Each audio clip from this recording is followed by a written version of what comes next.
Hey folks, and welcome back to another episode of Straight Talk Whiskey. I'm Nick here with you as always. Thanks for joining us for episode number 117.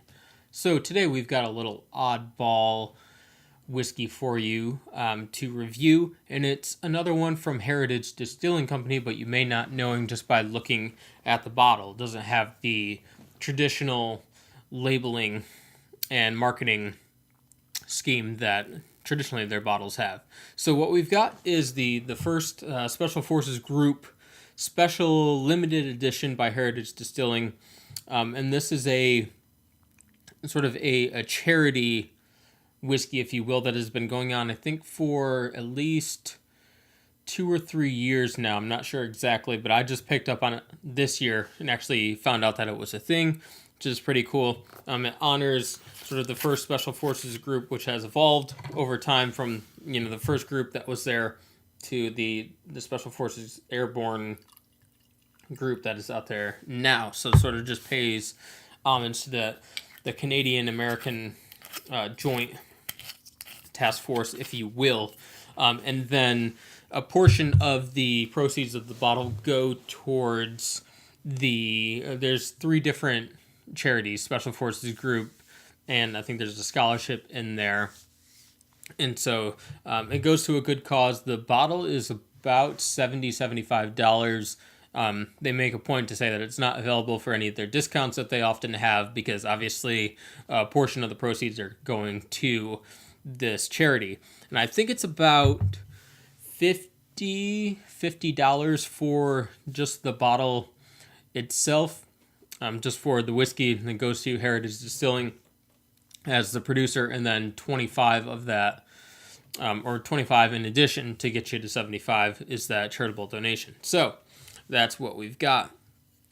It's bottled at 46% ABV. It makes a point right under the ABV to say that it's not associated with the U.S. military, which is interesting. So it's not endorsed or created, or they didn't have a hand in crafting this.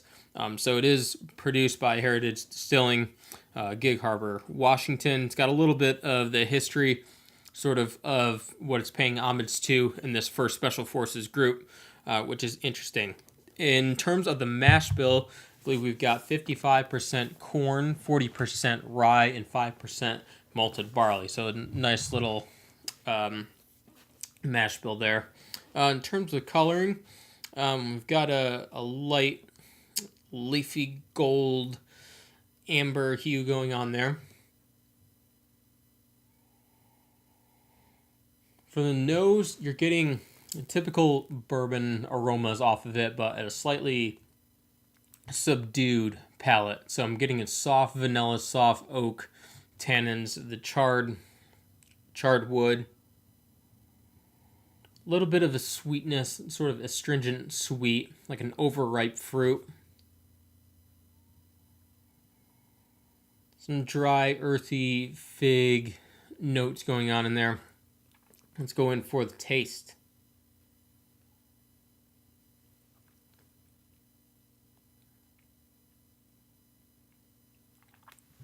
So a lot of those bourbon notes that I'm getting on the nose are carrying through the taste. The first thing that you get, sort of this fruity, that overripe note is there, but not as much stated as it was in the nose. Definitely charcoal, vanilla, and toasted wood, getting some of those oak tannins. It's where a little bit of that astringency comes in. And then on the mouthfeel and finish, it's got a creamy texture to this, almost like a cream corn type of texture, not so lumpy, but it's sort of got that makeup going on there.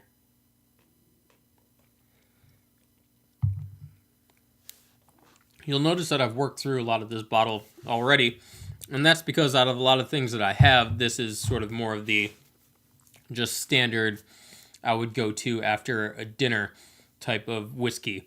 So it's got that going for it. With the price, it's not something that I would continually buy, but I wanted to do it because of the charity, sort of special place in my heart for military and veterans, being one myself. So there you go. I've sort of been knocking away at that. And it's good for what it is. It's not spectacular. We don't know where it's sourced from. Probably MGP or something like that. Not really sure where the juice is coming from, but let's take one last pass at it.